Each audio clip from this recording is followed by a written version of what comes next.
Welcome into Blake Street Ball. I am Tanner Schwint, again joined by Luke Mullins and Ben Shoemate. Yeah, that's Ben. He knows who he is. Yeah.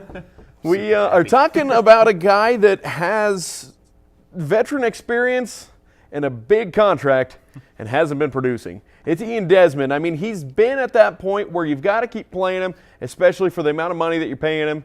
But now a little bit of shift up into the Rockies outfield. Desmond going to be playing center field in a park that is notorious for those big double gaps, and he's getting up there in age. Charlie Blackmon, of course, moving to right, and then I got that right? Mm-hmm. Charlie Blackmon in right, David Dahl in left. Initial reactions. Well, let's start with Ben, because I feel like Luke's got some pretty strong opinions on this. Let me just first off by saying, Ian Desmond, I'm sure you're a great guy.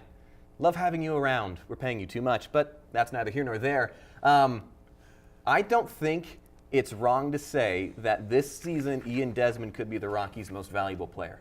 Whoa. Because if he produces, then we'll have a completely strong, deep outfield all the way through.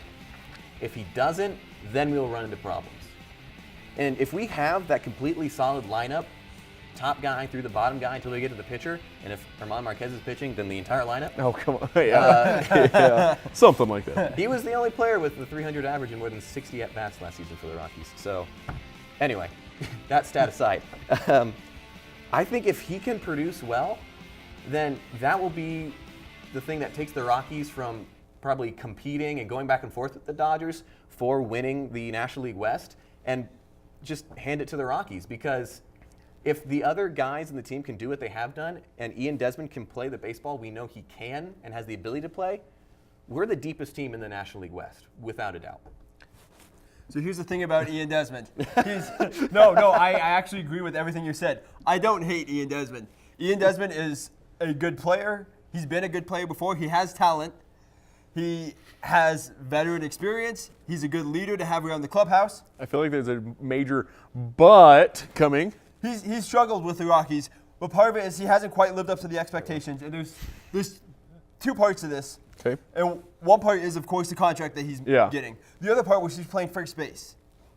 Ian Desmond had a 2020 season last year. Mm-hmm. That's decent. It is. He had 20 home runs, 20 stolen bases. He had upwards of 70 or 80 RBIs. This is a guy who the average wasn't there, but he came through in big moments for the Rockies. He had a couple walk-off hits. He had some home runs. Obviously, the leadership's there.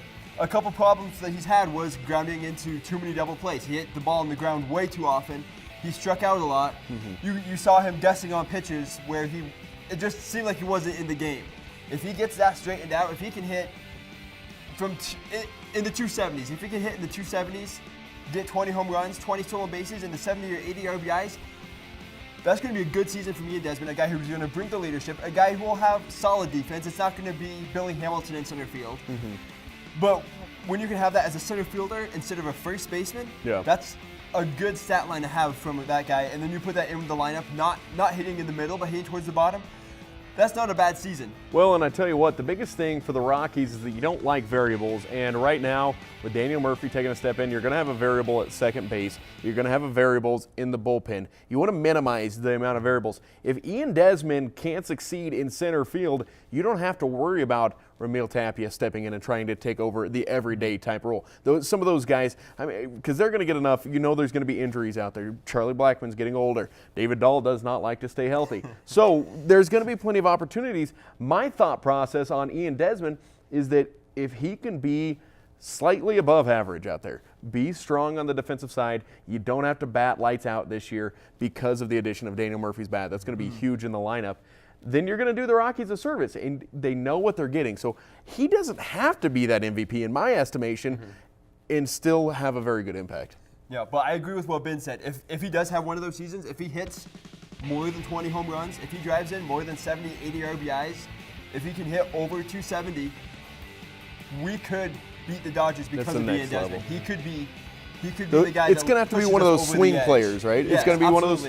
Could it be? I mean, Tony Walters, I mean, back there at the plate too, Yeah, right? no. So it's going to be one of those types Right. of guys that you know Trevor Story is going to be there. You know Nolan Arenado is going to be there. Who's going to be the next guy that comes up and says, let's get to the next level? And I think it could be Ian Desmond. Very much so. That's what all Rockies fans are hoping for, and hopefully you guys are right with that. Ian Desmond playing center field. It's not going to be Mr. Number 19 running around center field, which is going to be weird to see. Yes, that is Charlie Blackmon right there, Yeah. number 19. It's going to be weird to see, but Ian Desmond going to play a crucial role, and if he's not performing, the Rockies, we talked about it a little bit earlier, the depth of this Colorado Rockies team is incredible, so maybe not the most important player for the Rockies, but he can be that swing guy to take him to the next level. This has been Blake Street Ball. Make sure if you haven't, go down, click subscribe, join us as we'll be posting more of our thoughts on the Colorado Rockies as we inch ever closer to opening day. Thanks for joining us. Hey guys, Ben Shumate from Blake Street Ball. Thank you so much for watching. If you have not subscribed yet, what is wrong with you? I've been trying to figure out, and there is something morally and ethically wrong with you. So to fix that problem, subscribe right here. There is a link. Also, if you want to catch more on our terrible thoughts about the Rockies, there's a video here and here. You can watch those and comment below on how wrong we are. Yeah, if you're a Dodgers fan, we will be praying for you. So we will see you next time here on Blake Street Ball.